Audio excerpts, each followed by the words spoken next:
You, Zelda. I heard about it from friends who were receiving information from Israel and said that the young Jews in the Soviet Union wanted to identify with Israel. And they were trying very hard to find ways to get themselves together, to organize themselves, and they needed our support. And we said, how can we support them? You know, we don't even know who they are. And they said, okay, you know, there are ways of doing it, but one of the first things that they actually need is a way to get money, because most of them are only working in menial jobs, and anyway, they don't earn a lot of money. And they need money to get books and to organize themselves, traveling one town to another and so on. And so we had just recently returned to England from Israel. My husband was working in a ladies' fashion business, and they needed clothing. They wanted clothing so they could sell the clothing. And the only way we could get the clothing to them was, first of all, by getting donations of really good clothing, not you know, really good clothing. And secondly, there was only one place in England that could transfer the parcels to the Soviet Union. Can you imagine? Only one place. And in order for them to be able to accept the parcels, we had to also pay the customs tax. So that's how I got involved. I got involved with this whole idea of facilitating them to do something else. At that point, we didn't know that there was anything else. And it was actually when the Leningrad 12 broke the news that everybody woke up to the fact that something was happening. And our organization actually only really developed a few months later than that and became a women's organization. But the Leningrad 12 was really the time, we called them the Leningrad 12, when there was a very, very big demonstration in London with the chief rabbi, and my son made the menorah. It was Hanukkah, and we all went there dressed as prisoners, and the demonstration was about the Leningrad trial, because Edward Kuznetsov and I think Mark Dymshits were both going to be hung or were going to be put to death. They got the death sentence, and this was not acceptable to anybody, and this aroused great rage, not only amongst Jews, because all they wanted to do was get to freedom, and they weren't going to harm anybody, and this is really how it all really started. And you, how did you hear about, you can start by saying, I was in London, I first heard about the Leningrad trials. I first heard when we started to do parcels, people coming round, can you get things to send to the Soviet Union? Because people wanted to, they were short of money. And this was the only way we knew. We didn't really have, at that moment of time, very much idea of what was going on in the Soviet Union. When did you start understanding what's going on? What did you know was going on? What did you know before the Leningrad trial and after? Before the Leningrad trials, very little. I think we were the Jews of silence. But once the Leningrad trials came in the newspaper and we started hearing about it, and of course the fact that there was a woman involved, I think this was one of the things that really got us. And her name was Sylvia Zalmanson, and my name is Sylvia. And my grandfather came from Russia, and I always felt, but for the grace go I. And I think that was the thing that triggered my particular feeling. And then as we started to learn more and find the word hijacking wasn't fair because they actually hadn't hijacked. But at the moment of time in England and all through the hijacking became a very dirty word. People didn't like the word hijacking. A big part of our job to tell people we didn't hijack an aeroplane. This happened long before they actually got to the aeroplane. Did they plan to hijack a plane? They didn't hijack the plane, but maybe some people thought they planned to hijack. What is hijacking? What is the difference between what they wanted to do and hijacking? The difference is that when a plane is hijacked, and we unfortunately all know how bad that is because we've had years of hijacking of planes, it is with passengers on board, is when have telephones. So they used to go at night to the post office. At 2 o'clock in the morning, they would call us from the post office, and we'd say, we never said, how are you? we said, how is Sylvia Zalmanson? Or what have you heard about somebody else, Mark Dymshits? Or have you heard about the present trial of somebody else? And we never wasted time, because after 2 seconds of talking, they would cut the phone. And then we'd hold on and we'd hold on. And this is the middle of the night. And as soon as we got the information, we phoned Canada, America. Everybody knew what was going on. And this, you know, when I think about it today, with today's telecommunication, how did we do this? Then I would get a call about 8, 9 o'clock in the morning, you know, good mother trying to get her 4 kids off to school. We've got to go out because Sylvia's ill. Sylvia's on a hunger strike. We have to be out on the streets today. So we had a whole group of people who would come regularly, others who could come Monday or Thursday. You got to know when people were working. Not everybody worked. Some people were at home with their kids, maybe a bit more flexible. And we had to think of an idea, not just stand with a banner. We had to try and find something interesting. And to connect us. Yeah. One day I was out there in a Lions outfit because the Lions, the famous rugby team, were going to play somewhere else, and it was connected to the Soviet Union, and a sports team was coming. I don't remember exactly. And I was a lion, and stood outside the house at number 1 Downing Street, saying, "Don't let the Lions go and play in the Soviet Union," or something like that. And the policeman, the officer in charge, came up to me and said, "I know you're in there, Zelda." And I said, how do you know I'm in here? He said, "I know your size, I know the size of your feet, I know your height, and I can't see you out with the other girls." And that's how it was. They watched us constantly. And opposite with the consulate, there was a building, a block of flats, and in it there were a lot of Soviet agents living. KGB were living, a lot of them we didn't know. And we'd see them sometimes, a person at the window with a camera. So they took pictures of us whenever we demonstrated outside the Soviet consulate, which was often because that was our address, you know, for demonstrations. They were there looking through the window and photographing us.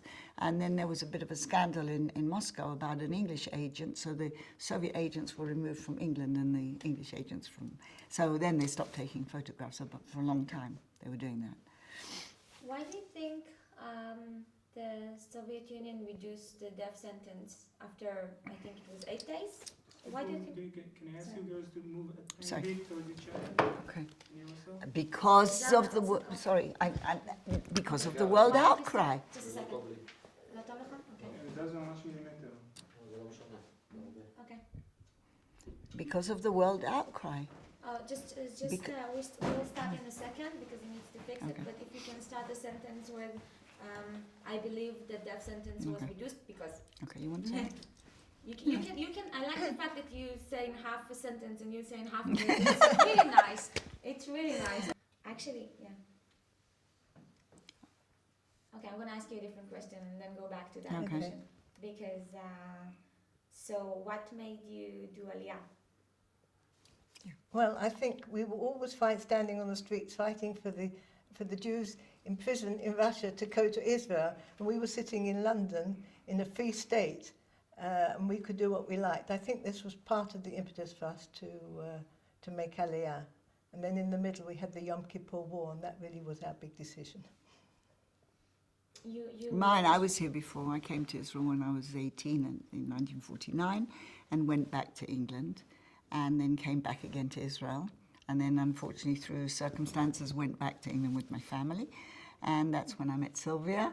Okay. And this was in 1967. And after the Six-Day War, where we all volunteered at the Jewish Agency to help the volunteers who wanted to go over. And for me, it was very, very hard because I'd only just recently returned. And then this came up a year or so later, and we also heard that the Soviet Jews became interested, the youngsters, the students, because they had transistor radios, and they listened to the news, and they heard that Israel had defeated 5 Arab nations in 7 days, and that gave them pride as Jews. And that, for us, was the most amazing thing, because to be so cut off and to be proud of being Jewish, and all that entailed, the danger they were bringing upon themselves, it was for us an amazing, amazing thing. And we wanted to identify. Like Sylvia said, my grandparents came from the Ukraine. They decided to come to England, so that's how we were there. Otherwise, we'd have been in Russia. So going back to the question, how so in 7 or 8 days the death sentence was reduced. Why do you think that? And can you start with I believe the death sentence was reduced. I believe the death sentence was reduced because the Soviets did it over the Christmas New Year period, thinking the world was so busy with their celebration, but people were just very angered that such a thing, the death sentence for doing something, you know, that this doesn't go down in the free world.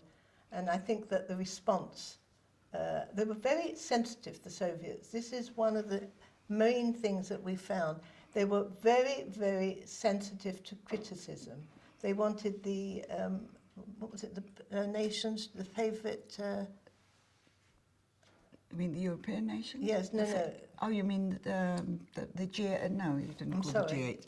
It was the favoured nations. They were very much involved wanting to be the favoured nation. And all these things were very against this sort of thing. And we in the free world found it very difficult to understand.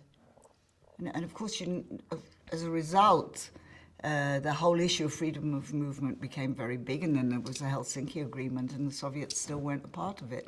So the whole movement was towards freedom of movement. Why should people have to stay in one country if they want to go to another country? And why they should go to prison for such a thing. And if they were prevented from doing it, they would use any means, and these were not violent means. They were just going to the airport seemingly to take a civilian plane that was there, and they were going to take it, basically. You can even say steal it, but not hijack it. That was not hijacking. So Dymshits was the pilot, and they thought they could manage this on their own. So, do you remember when you heard the death sentence was reduced? Did you celebrate? How did you feel? Well, everyone felt that we had achieved something. But many of those people who were involved on those big demonstrations, and they were all over the world. I mean, I don't know how many countries in Europe, but certainly New York and certainly us in London. And I think that at London, the demonstration was an enormous demonstration. It was very beautiful. And it was Hanukkah, as Sylvia said. I forgot it was Christmas. And we lit the Hanukkah candles and so on. And this was very, very, very meaningful.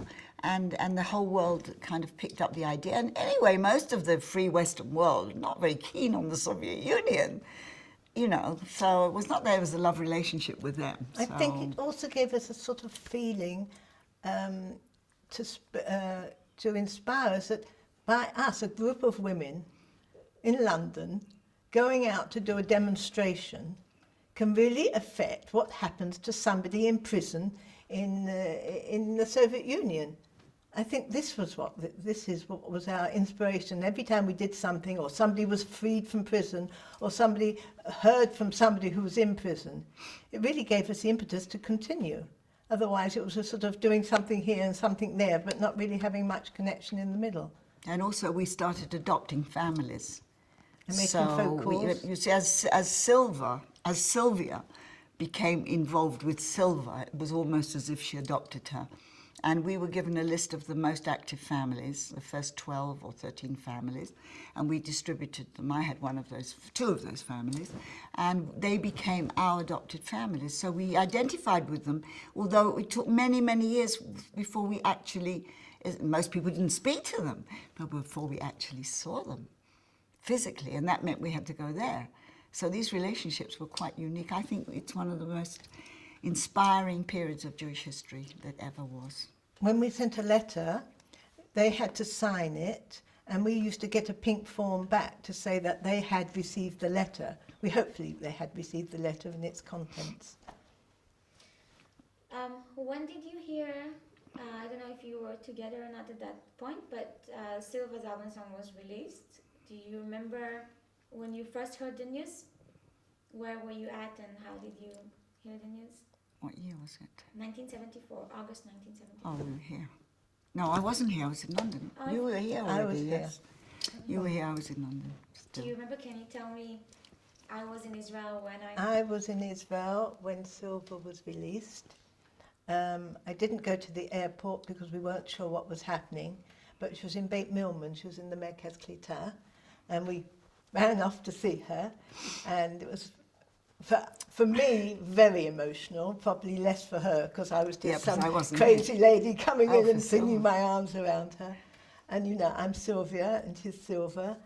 And she said, she had a little bit of English. I had no Russian. She didn't have any Hebrew, so we managed. Over all these years, she's learnt to speak a very good English. And actually, we felt her very part of my family. We went for a walk. She was very nervous that people would be listening for her. It took her quite a long time to get used to the fact that she was free and living in a free country. And, you know, I said, well, we don't have to walk outside, we can sit here. No, she said, I think somebody's following us. I think there's somebody behind us. That takes a long time to get rid of. Yeah, it does. So what did she, after she was released, what did she do in, I mean, she was released, but obviously her Well, husband and first of all, she had to go round. She came to England because that really helped the campaign. And then she started to learn Hebrew, and don't remember. You had to shut a baby. No, Edward wasn't out. Edward wasn't out yet. No, I mean, do you remember, were you, I know, because I know she was visiting you a lot, do you remember when she went on a hunger strike on the UN? Only if you know specific things about it. No, nothing, okay. She went to, In yes, but London? she went to America, I don't know. America, she Yeah, didn't know. okay. So, It was a very hard time for her to settle down. what do you think was the impact of this event on the world? When Silver was released, again, I think this impact is that what we can do to help people in prison, Jewish people in prison, we weren't involved with anything else. And I think that even until today we were still surprised that groups of people, the campaigning, continually campaigning, going to the members of parliament in England, going and doing and doing and doing, does get results. Because sometimes you got a bit despondent, you were a bit out in the streets. You know, I still have 4 kids at home. My mother says, what are you doing out in the streets? You should be home with your kids. And my husband says, you go out in the streets, I'll look after them. But it was hard. I mean, you know, they were young and they got involved and they used to come along to demonstrations. And kids in demonstrations are absolutely wonderful. The policeman would come up to him and say, little boy, what are you doing here? He said, Sylvia's in prison and we've got to get her out. That's much better than me standing for half an hour telling a policeman that I want to help Sylvia release. She's got to come out and she's got to go to Israel. That's very good from a 5-year-old. That's cute. So, I want to ask now a question just for Zelda and then the question just for Sylvia. So, if we can.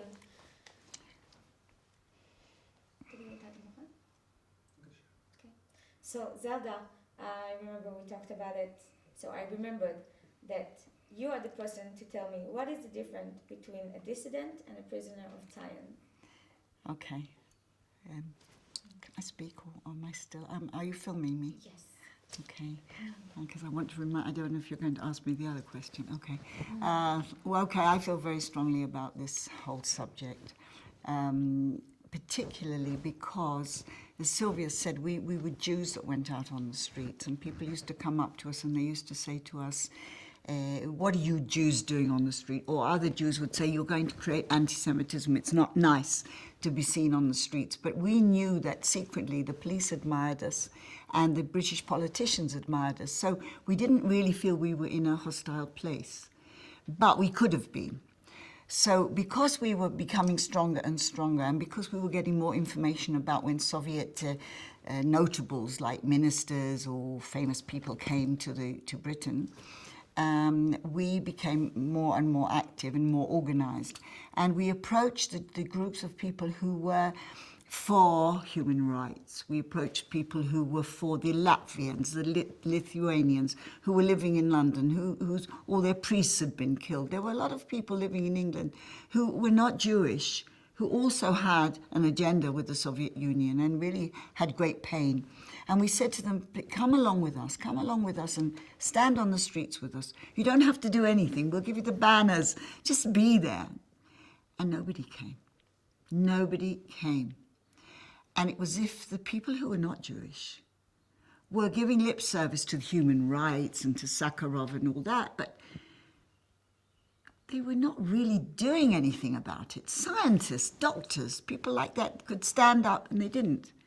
And so we were going it alone. Now, I learned a lot, because I'm very politically minded, about the Aliyah movement, what was the difference between the Aliyah movement, the Talbot movement, and so on and so forth. I'm gonna cut But the this human short a rights, bit. it's too long. Can you- Okay. yeah, yeah. Can you The- just say the difference between a dissident Okay. and a prisoner of Zion is? A dissident is... Okay. A prisoner of Zion, or an Aliyah activist, which is what we called them, is a person who wanted to fulfill his constitutional right. Actually, it's in the Constitution of the Soviet Union. I think it's number 5, where a person who has a homeland and has been displaced from that homeland, as in the Soviet Union, is allowed to return to his historic homeland. It's written. And we used that. And so did the Soviet Jews. And we said that these people, all they want to do, they don't want to disrupt anything in the Soviet Union, they want to return to their historic homeland. The human rights activists, the dissidents, so-called, were also good people, but they wanted to change things in the Soviet Union. They didn't want to leave the Soviet Union. They wanted to change the authority, the government system. And that's the major difference. And one should never confuse it, because a dissident is someone who, in his country, wants to change the authority. And an activist who wants to leave is simply a person that wants freedom. Great. Okay. Sylvia? So, I want to ask you about the Prison Diaries book. How did you started, just tell me anything you know about one night, the woman you told me the name came to Nigel, my husband. Julia, Yeah. what's her name? Sorry? What's her You name? told me her name. Julia. Oh God, I forgot it again. I wrote it down. Never mind, so you don't have to say Sorry. her name. When I'm doing my closing. I should be... Just What? a tiny bit, that's it. You don't have to say a name, but you can say my husband Nigel, Okay. one night he received. All right. We're going back, or we were on holiday here in about 1974, 75, and a friend of hers, a young Russian woman, came to visit us, and she came with a whole pile of papers which she said had been smuggled out of the Soviet Union. This was in Russia, about the prison diaries of Edward Kuznetsov. And we took it to London, and we had it translated, and we had it published. And in the meantime, we'd already made Aliyah, and I was going to London for the publication of this book.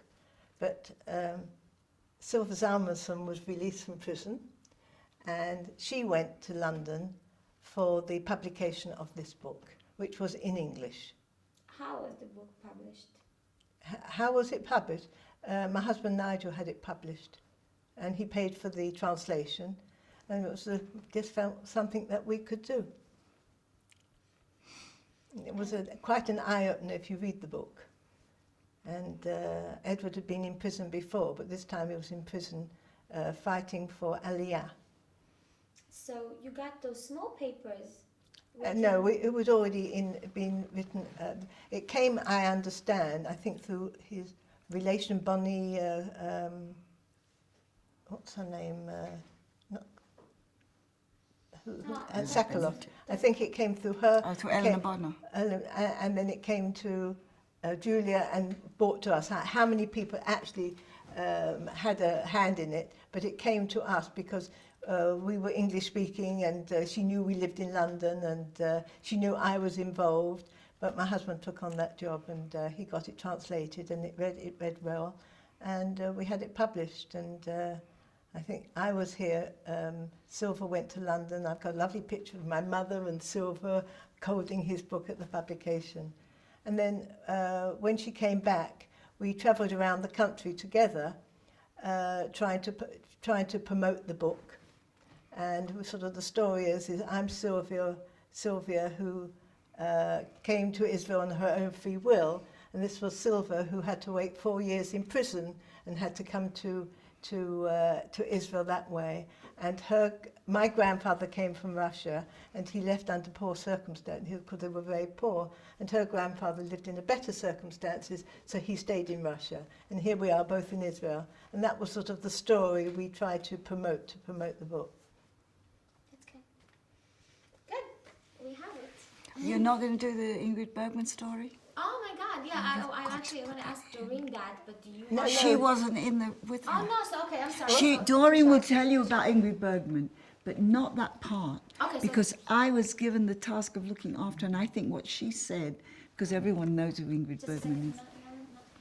is. Just that. Właśnie, Yours is an amazing story. What? Yours is the best. What? Yeah, it's got to be the best.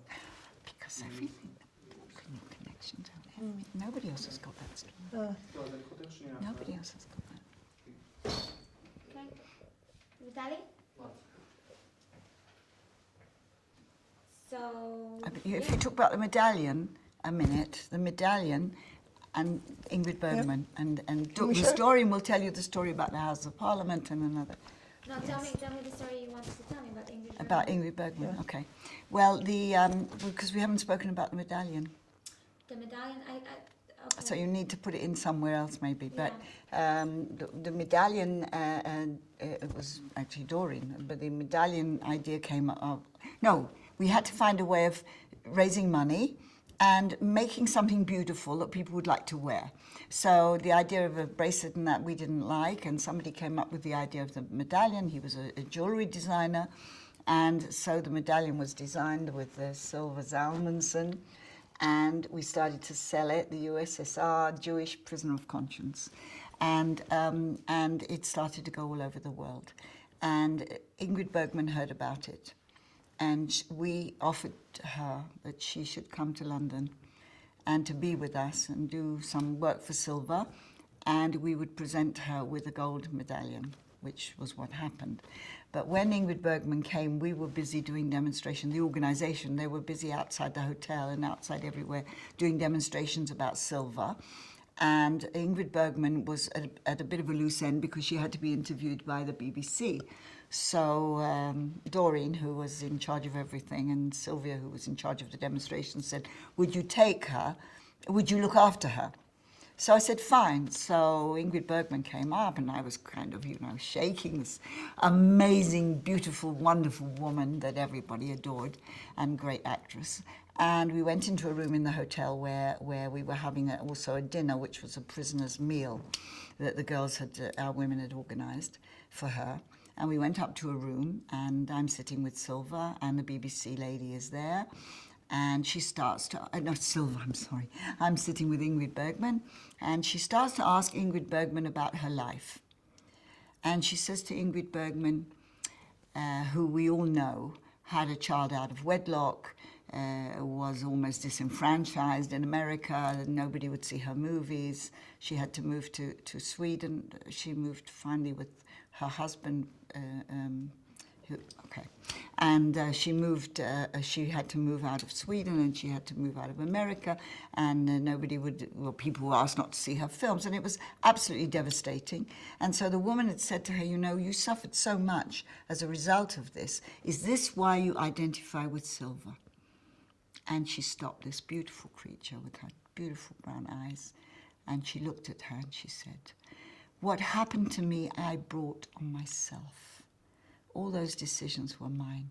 What happened to Sylvia was a decision of an authority to prevent her freedom. So we cannot be compared. That was it. And that worked. That was profound. That was the most profound thing anyone could say. But of course that was broadcast. But it was profound because she was not going to be identified as a woman who'd suffered. And Sylvia for her was the epitome of a woman who suffered not through her own doing. And I think that was, to me, that was just amazing. I was very proud to be there at that moment. That's it. We did a lot of things. I mean, you know,